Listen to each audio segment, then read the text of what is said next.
Jennifer Jones, Bridget, 61 years old. Okay, what does bringing down the race mean to you? Bringing down the race means that there are African Americans who carry themselves and conduct themselves in a manner that has a negative impact on others in the race character. Do you feel like you've ever experienced bringing down the race? I see it quite often. Certainly I see it as I see young African American men and women carry themselves in ways that are derogatory and represent us in ways that stigmatize and have others making the assumptions that most African Americans carry themselves in that way.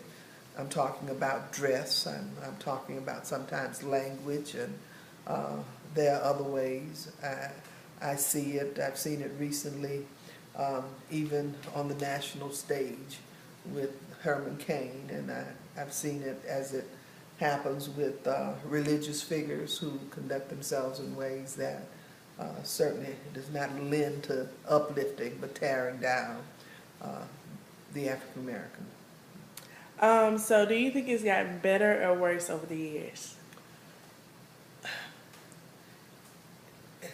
I think that on the surface, there have been many accomplishments, but I think we've become sophisticated enough to handle things in such a way where there's still a slave mentality.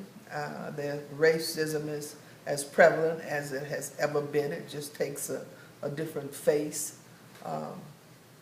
I think the consciousness, though, of many folk today lends them to want to deal with the situation, but there are many who have just put themselves in positions where they don't have to. And is there a way to reverse this movement? Do you think there's a way? Well, I think the more that we talk about it, the more that there's open communication, the more that we can become honest with one another and be willing to work on it together, that's the way that we're going to reverse the tide. I'm amazed at how on a Saturday night in Tiger Stadium, there's very little said about race, and there's excitement about the performance of young African American boys with great appreciation, but those same boys, if seen outside of that environment, or even if conduct themselves in a way that is not befitting of one would want, race then becomes very applicable and real in the state of Louisiana. Okay, thank you for your time. You're quite welcome.